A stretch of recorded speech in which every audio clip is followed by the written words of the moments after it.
हमारे इस मंच पर जो आप बिल्कुल सेंटर में बैठे हैं हमारे सरदार जी, आप देख रहे हैं।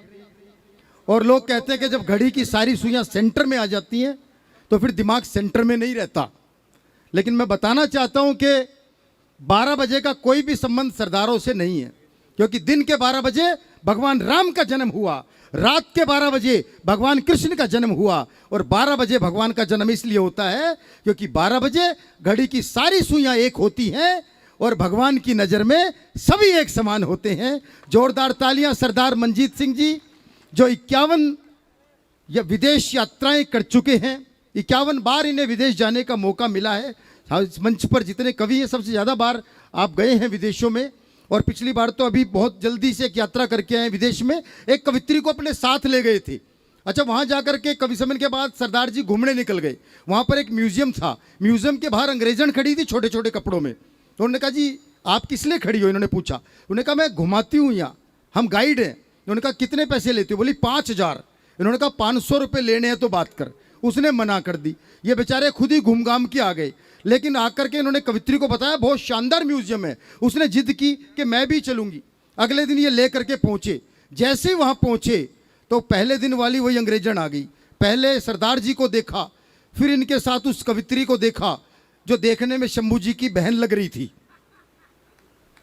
और बोली 500 में तो ऐसी मिलेगी। जोरदार तालियां एक बार आप बजाएं सरदार मंजीत सिंह जी। एक बड़े कवि के लिए कितनी बड़ी तालियां होनी चाहिए ये बाजना अच्छी तरह जानता है। दोनों हाथ उठाएं, तालियों में तब्दील करें अंतर्राष्ट्रीय स्तर के हमारे स्टार कवि सरदार मंजीत सिंह जी। आपकी जोरदार तालियों के बीच दोनों हाथ उठे, जोरदार तालियां। बहुत बढ़िया सुन रहे हैं, और मफतलाल जी ने बड़ी मेहनत से, बड़े प्रेम से, बड़े प्यार से ये कार्यक्रम यहाँ किया है। और ये भाई हमारे रसिक गुप्ता बहुत अच्छा संचालन कर रहे हैं। इन्होंने शुरू में बात की थी, और बात की थी कि साहब 12 बजे का सरदारों से कोई वास्ता नहीं है। बार बार इन्होंने कहा कि 12 बजे का सरदारों से वास्ता नहीं है, सरदारों से कोई लेना देना नहीं है। भाई क्यों लेना देना नहीं है, क्यों नहीं है लेना देना, ये बताओ। इन्होंने बताया कि भगवान राम का जन्म हुआ दिन के 12 बजे। कृष्ण जी का कब हुआ? रात के 12 बजे। राम हुए त्रेता में, कृष्ण हुए द्वापर में। ये कलयुग चल रहा है, किसी और देवता ने अवतार लेना था, सरदारों ने ले लिया। भाई मनमोहन सिंह किसी गांव के पंच नहीं चुने जा सकते थे, अगला 10 साल तक देश का प्रधानमंत्री रहा। बताओ ये कलयुग के अवतार नहीं तो क्या है? अरे दूसरी स्थिति है आप, और ये देखो घड़ी की 3 सुइयां हैं। सबसे तेज भागने वाली सुई है सेकंडों की। जनसंख्या के हिसाब से देखें तो हिंदू धर्म का प्रतिनिधित्व करती है। दूसरी है मिनटों वाली, मुस्लिम भाइयों के हिस्से में आई है। तीसरी का पता नहीं लगता कि चल रही है कि नहीं चल रही, घंटे वाली, सरदारों के हिस्से में वो आई है। जहां तीनों सुइयां मिलती हैं वहां 12 बजते हैं। अगर देश में राष्ट्रीय एकता पैदा करनी है, सांप्रदायिक सद्भाव पैदा करना है, प्रेम और भाईचारा पैदा करना है, तो इन तीनों सुइयों को मिलाना होगा और देश के 12 बजाने होंगे। क्या बात है, वाह वाह वाह वाह। और जो लोग नहीं जानते इसका असली कारण मैं उनकी जानकारी में दे दूं कि जब विदेशी आक्रमणकारी हमारी बहन बेटियों को उठाकर ले जाते थे तो हिंदू धर्म के सिपाही सिख रात के 12 बजे आक्रमण करते थे, उनके तंबुओं पर अपनी बहन बेटियों को सुरक्षित छुड़ाकर लाते थे। तो वो विदेशी आक्रमणकारी कहते थे कि 12 बज गए, 12 बज गए। उनकी बात थी ये। भाई क्या बात है, वाह वाह वाह वाह वाह। और कहीं डॉक्टर हरिओम पवार कहते हैं कि हम कर्जा खाए बैठे हैं गुरु गोविंद की कुर्बानी का। हम कर्जा खाए बैठे हैं गुरु गोविंद की कुर्बानी का। हम क्या एहसान चुकाएंगे उनकी आंखों के पानी का। हम उनकी पूजा करते हैं आजादी के आधारों में, जिनके आगे जिनके 2-2 बेटे छिन गए दीवारों में, जिनके आगे जिनके 2-2 बेटे छिन गए दीवारों में। तो ये इतिहास है, नहीं जानते। और मैं आपको बताऊं, ये 15 अगस्त को मोदी जी ने नारा दिया हर घर तिरंगा, तो मैं भी तिरंगा फहराने निकला। तो मेरा जो अड़ोसी था, भाई पड़ोसी के बारे में तो जानते हो आप, पड़ोसी वो होता है मफतलाल जी जो बाएं दाएं के होते हैं, पड़ोसी होते हैं, और सामने वाले अड़ोसी होते हैं। तो अड़ोसी मेरा बोला देखो जी ऐसा है, ये तिरंगे में केसरिया रंग हिंदुओं का है, सफेद ईसाइयों का है, हरा मुसलमानों का है, सरदारों का है क्या? अरे मैंने कहा जो झंडे में डंडा है तेरे बाप का है क्या? तो तालियां बजाइए। मैं भी इस मंच के झंडे में अपना डंडा लगाने के लिए आपके सामने हुआ हूं और आपकी एक बार जोरदार तालियां बजाइए, फिर देखिए सत्र टूटे हम चलते हैं।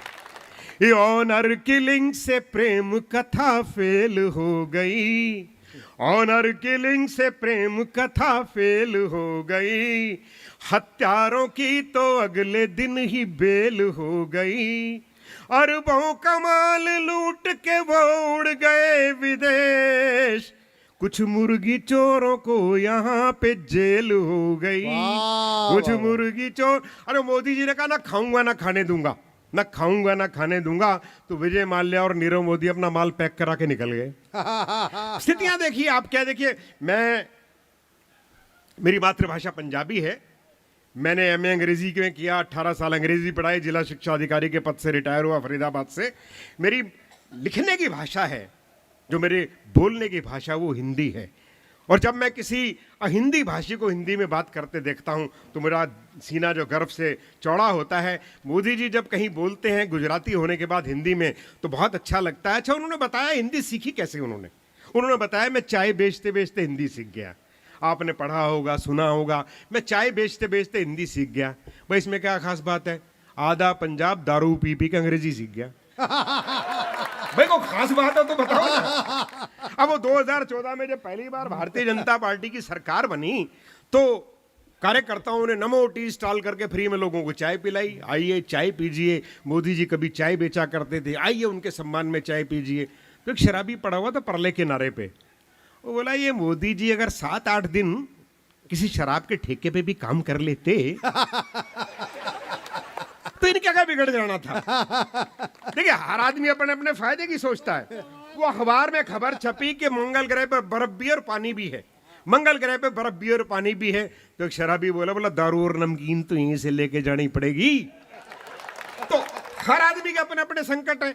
अरे मैं भी बिहार में गए, एक भास्कर के कार्यक्रम थे, दैनिक भास्कर के, बिहार में गए तो वहां क्या था कि एक पुलिस वाले ने एक दूधिये को रोक लिया, वहां शराबबंदी है, दूधिये को रोक लिया। बोले इसमें क्या है ड्रम में? बोला जी दूध है। बोला दिखा। उसने खोला, उसमें शराब थी। अरे बोले तो शराब है। बोले साहब भैंस ने रात को पी ली होगी। तालियां वालियां बजा के देखिए मस्ती से, विदाई लेनी है तो आनंद से लेके मस्ती से आप जो है। अरे वो पत्नी अपने पति से बोली जब तुम अंग्रेजी पी के आते हो ना तो मुझे परी कहते हो, देसी पी के आते हो तो रानी कहते हो। ये अलग अलग ब्रांड के अलग अलग प्रभाव हैं, आपके ज्ञान में नहीं होंगे। ये अंग्रेजी पी के आते हो तो परी कहते हो, देसी पी के आते हो तो रानी कहते हो। आज कौन सी पी है जो चुड़ैल चुड़ैल कह रहे हो? अंग्रेजी पी के आते हो, परी कहते हो, देसी पी के आते हो, रानी कहते हो। आज कौन सी पी है जो चुड़ैल चुड़ैल कह रहे हो? पति बोला आज होश में हूं। अगले का ड्राई डे चल रहा था, ठेका बंद। हाँ, तो साहब ये सारथी परिवार का मंच है, इससे अच्छी बात होनी चाहिए, संदेश की बात होनी चाहिए। तो मैं तो यही कहूंगा कि शराब बुरी चीज है, आओ इसे खत्म करें। नोट गिनने में लगे हुए हैं। शराब बुरी चीज है, आओ इसे खत्म करें। एक बोतल तुम करो, एक बोतल हम करें। भाई खत्म करनी है नहीं, मेरा मतलब ये कि एक फोड़कर आप नाली में बहाओ, दूसरी मैं बहाऊं, तो ऐसी तो खत्म होगी। लेकिन लोग वहां पहुंच जाते हैं जहां पहुंचना चाहते हैं, इसीलिए कहते हैं कि विभाजना के लोग बड़े पहुंचे हुए हैं। और देखिए साहब वो क्या है, एक रचना आजकल क्या है, सुबह सुबह जो होता क्या है कि आप सुबह सुबह जो फेसबुक के लोग जो वहां हैं तो उनको सुबह सुबह 5, 7, 10 फ्रेंड रिक्वेस्ट आती हैं, और खूबसूरत महिलाओं की, ऐसी महिलाएं जो पता नहीं दुनिया में हैं कि नहीं है, ऊपर से उतरी हैं या फोटोशॉप करके आई हैं, इनकी वो आपको आती हैं। और स्थिति क्या बनती है कि सुंदर सी छवि देख दिल कवि का धड़का है, सुंदर सी छवि देख दिल विनोद का धड़का है, और मैसेज हुए हसीन तो जज्बात भड़का है। चैटिंग करी महीने 3 फिर पता लगा, चैटिंग करी महीने 3 फिर पता लगा, करीना ना थी वो कमीना एक लड़का है। तालियां वाले बजा दीजिए साथ साथ। ये रसिक गुप्ता का लड़का बोला पापा मैंने फेसबुक पर लड़कियों के नाम से 5 फर्जी अकाउंट बनाए हैं। फेसबुक पर लड़कियों के नाम से 5 फर्जी अकाउंट बताए हैं। तो बोले मुझे क्यों बता रहा है? बोले 4 पर आपकी फ्रेंड रिक्वेस्ट आई हुई है। तो इनके लिए भी जोरदार तालियां बजा दीजिए। और देखिए कि वो मुस्कुराई तो मेरा दिल झनझनाया था, ये वो मुस्कुराई तो मेरा दिल झनझनाया था, उसने मिलाया हाथ न 10 दिन नहाया था। हेमा मालिनी से भी कई लोगों ने हाथ मिलाया होगा, आपकी कॉन्स्टिट्यूंसी उसी की पड़ती है ना। हाँ, तो उसने मिलाया हाथ न 10 दिन नहाया था, वो प्यार से भैया मुझे कह के निकल गई, वो प्यार से भैया मुझे कह के निकल गई, कल टैटू जिसके नाम का मैंने बनाया था, कल टैटू। और एक व्यंग देखिए आप बहुत बढ़िया सुन रहे हैं। अब जैसा हम सुनाएंगे वैसे तो सुनेंगे आप। ग्राहक ने 500 का नोट दुकानदार की ओर बढ़ाया, ग्राहक ने 500 का नोट दुकानदार की ओर बढ़ाया, दुकानदार ने जांचा परखा और नकली कह के वापस लौटाया। तो ग्राहक बोला ये नोट मुझे मंत्री जी के पीए ने दिया है, ये नोट मुझे मंत्री जी के पीए ने दिया है, असली है बिल्कुल धांसू है। दुकानदार बोला आरबीआई और धागा तो ठीक है, लेकिन इस नोट में गांधी जी की आंखों में आंसू हैं। वाह वाह वाह वाह वाह वाह वाह वाह। लेकिन इस नोट में गांधी जी की आंखों में आंसू हैं। तो ग्राहक बोला ये नोट मुझे मंत्री जी के पीए ने दिया है, असली है बिल्कुल धांसू है। दुकानदार बोला आरबीआई और धागा तो ठीक है, लेकिन इस नोट में गांधी जी की आंखों में आंसू हैं। तो ग्राहक बोला तुम ठीक कहते हो, तुम ठीक कह रहे हो, प्रजातंत्र के आकाश में काले बादल घिर रहे हैं। तो तुम ठीक कह रहे हो, प्रजातंत्र के आकाश में काले बादल घिर रहे हैं। ये नोट मुझे वोट देने के बदले में मिला है, शायद इसीलिए गांधी जी की आंखों से आंसू गिर रहे हैं। 4 पंक्तियां क्योंकि मैंने हाथ से क्यों चुना, मुझे लगता है कि और जो मेरा जीवन है, जो लोग मुझे जानते हैं, मैं सच में ऐसी हूँ। मुझे लगता है कि ईश्वर ने जो हाथ दिए हैं, अगर ये किसी की मदद के लिए उठ जाएं तो वो हमारे द्वारा किया गया श्रम दान होता है। और ऐसा कहा जाता है कि हंसने से हमारा खून बढ़ता है। तो अगर हम किसी को हंसा पाए और उसका खून बढ़ जाए तो मुझे लगता है कि वो रक्तदान कहलाता है। वाह वाह वाह वाह वाह वाह वाह, क्या बात है, वाह। मैंने हाथ से क्यों चुना था, 4 पंक्तियां आपको सौंपती हूँ कि किसी को चाह लो तो चाहत हो जाती है, किसी को चाह लो तो चाहत हो जाती है, अपना बना लो तो आदत हो जाती है। मैंने जान लिया दिल में रहता है खुदा, लोगों को हंसा लो इबादत हो जाती है। वाह वाह वाह वाह वाह वाह वाह, क्या बात।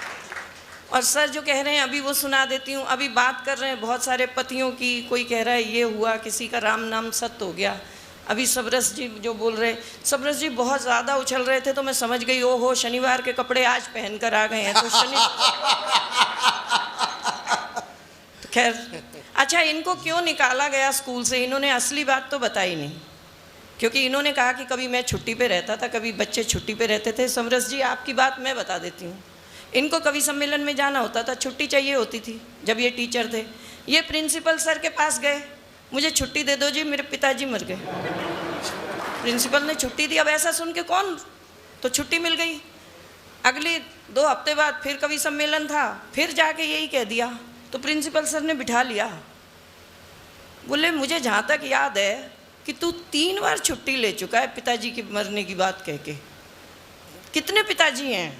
तो समरस जी बोले 5 तो आपके भी हैं। अब प्रिंसिपल सर हैरान, लेकिन सामने कौन थे? बोले सर मैं प्रूफ कर सकता हूँ आपके 5 पिता हैं। बोले कैसे? बोले जी एक तो आपके अपने पिताजी।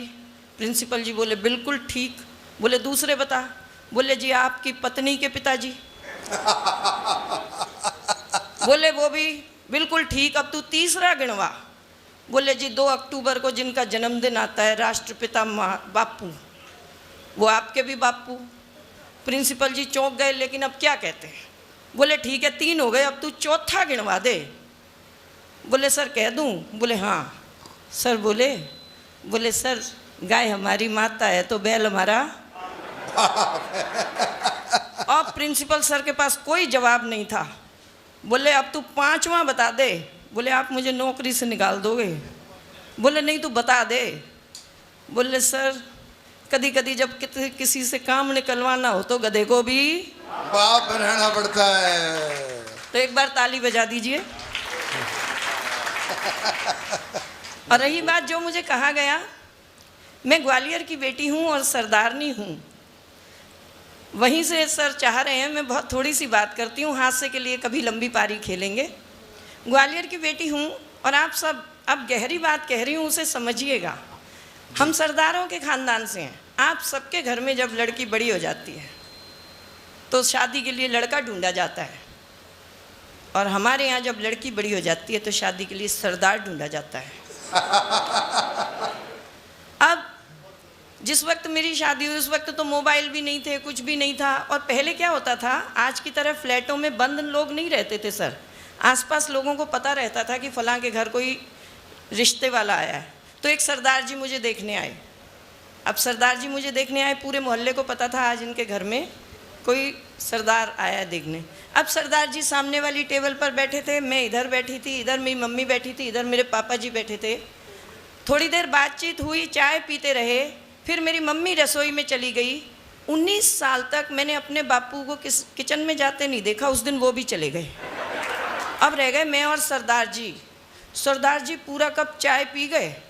मैंने कहा वो लोग तो मुझे छोड़ के गए हैं कि कोई बात हो जाए, पर ये तो कुछ बोल ही नहीं रहे। तो मैंने डरते डरते कहा, मैं कहा सरदार जी कुछ तो बोलो।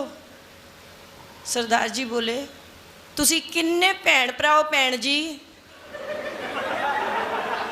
अब उन्होंने भैन जी बोला तो मैं कहा सत श्री अकाल, अभी तक तो मेरा एक भाई था, तुसी दूजे भरा हो गए, सत श्री अकाल। अब बात यहाँ ख़त्म नहीं हुई। अब जब वो चले गए तो मोहल्ले वालों ने पूछा क्या हुआ। अब मम्मी डैडी ने बता दिया कि मुंडे ने तो कुड़ी नूं भैन कह दिता तो वो भरा बन गया। अब जहाँ मैं निकलूँ मोहल्ले में सब जगह ਜਿਹੜਾ मुंडा वेखण आया सी वो तेरा वीर जी बन गया, उन्हें तेनू भैन कह दिता। पूरे मोहल्ले में चर्चा, पूरे घर में चर्चा। अब क्या हो, अब क्या हो। अगली बार फिर एक सरदार जी देखने आए। अब सरदार जी देखने आए तो हूँ तो मैं भी सरदार नहीं, तो वही किस्सा दोबारा भी दोहराया गया। फिर से सरदार जी चाय की टेबल पर बैठे, मैं इधर बैठी, इधर मम्मी इधर डैडी, वही किस्सा दोबारा दोहराया गया। और मम्मी किचन में गई, पीछे पीछे पापा भी चले गए। लेकिन ये सरदार जी और महान, एक कप चाय का पी गए, कुछ नहीं बोले, दूसरा पी गए, कुछ नहीं बोले, तीसरा भी जब उन्होंने कप उठा लिया तो मैं उठ गई। मैं कहा वीर जी कुछ तो बोल दो। अब वो खड़े हो गए, बोले भैन राखी वाले दिन आ जावांगा, सत श्री अकाल। फिर मोहल्ले में पता लग गया, बोले ओहो हुण तू वीर जी कह दिता। अब सारे मोहल्ले वाले, पहले सब सलाह दिया करते थे सर, सारे मोहल्ले वालों ने मेरे मम्मी डैडी को सलाह देनी शुरू की। बोले तीसरी बार कोई सरदार ना बुलायो। बोले क्यों। बोले इन्हें वीर जी कह देना है, उन्हें भैन जी कह देना है, ए भैन भराई बनते रहेंगे, इन्हों का ब्याह नहीं होना, कि इनकी शादी नहीं होगी, ये बहन भाई बनते रहेंगे। बोले फिर क्या करें। मेरे मम्मी डैडी ने कहा, बोले आपको जो लड़का पसंद आ जाए शादी कर दो, इन दोनों को अकेले नहीं बिठाना। अब बात समझो, अब मेरे मम्मी डैडी ने एक सरदार जी पसंद किए और उनसे मेरी शादी कर दी गई, जो महरौली दिल्ली में रहते हैं। हम लोगों को अकेला नहीं बिठाया गया कि कहीं वो वीर जी, मैं वीर जी और वो बहन जी ना बोल दें। लेकिन एक बात बताओ, शादी करा दी गई, कब तक अकेला नहीं बिठाओगे। और फिर किस्सा शुरू हुआ तब। अब जब कमरे में अकेला बिठा दिया गया, 4 घंटे तक मैं चुप, मुझे समझा के भेजा गया था वीर जी नहीं कहना, उनको भी समझा दिया गया था बहन जी नहीं कहना। जैसे तैसे हम चुपचाप बैठे बैठे बैठे बैठे टाइम काट रहे थे। सुबह 4 बज गए तो मैंने कहा कुछ तो बोलो सरदार जी। मैंने वीर जी नहीं कहा, मैंने कहा कुछ तो बोलो सरदार जी। सरदार जी बोले चल एक गाना सुना दे। मैं बहुत संस्कारी बच्ची थी, मैं बहुत संस्कारी बच्ची थी। मैंने गाना शुरू किया, भैया मेरे राखी के बंधन। वो बोले चुप हो जा मेरी माँ। अब मैंने कहा आप कुछ पूछो।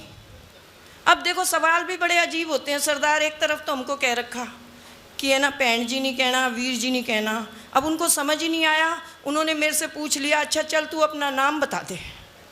मैं ग्वालियर की, मैं कहा क्यों, कार्ड पे तुम्हारी बुआ जी का नाम लिखा था क्या, शादी के कार्ड पे। तो इस तरह से हमारे किस्से चलते रहते हैं। अच्छा, शादी के बाद मैं आई दिल्ली, तो नया किस्सा। गई तो मैं पहले शिमला भी थी, लेकिन यहाँ स्टोरी ख़त्म करती हूँ क्योंकि समय कम है और आती हूँ। हम गए शिमला, तो मेरे सरदार जी को कुछ ऐसा जोश आया, बोले ड्राइवर के साथ नहीं जाएंगे, हम अकेले जाएंगे। मैं कहा फिर? बोले ड्राइवर को एक्स्ट्रा पैसे दे देंगे, गड्डी मैं चलावांगा। मैं कहा ठीक है जी, आप गड्डी चला लो। अब शिमला में हम गए, ड्राइवर को तो अलग कर दिया, सरदार जी ड्राइविंग सीट पर, मैं साथ वाली सीट पर। अब क्या हुआ, सरदार जी गाड़ी चलाते थे, लेकिन शिमला की जैसे ही पहाड़ियाँ आती थी तो सरदार जी इतनी तेज़ी से गाड़ी काटते थे मोड़ कि ऐसे लगता था खाई में गिर जाएंगे। एक मोड़ आया, ऐसे लगा खाई में गिरेंगे, मैं कुछ नहीं बोली, नई नवेली नहीं बोलती ना, ज़्यादा डरते हैं अपन, मैं नहीं बोली। दूसरा मोड़ आया, लगा फिर खाई में गिर जाएंगे। तीसरे मोड़ पे जब एक पहिया भी उतर गया, लेकिन हम गिरते गिरते बचे, तो मैंने उनकी तरफ देखा। मैं कहा सरदार जी, जब मोड़ आता है आप इतनी तेज़ी से गाड़ी काटते हो, आपको डर नहीं लगता? बोले डर तो तब लगे जब मैं आंखें खोल के मोड़ काटूं।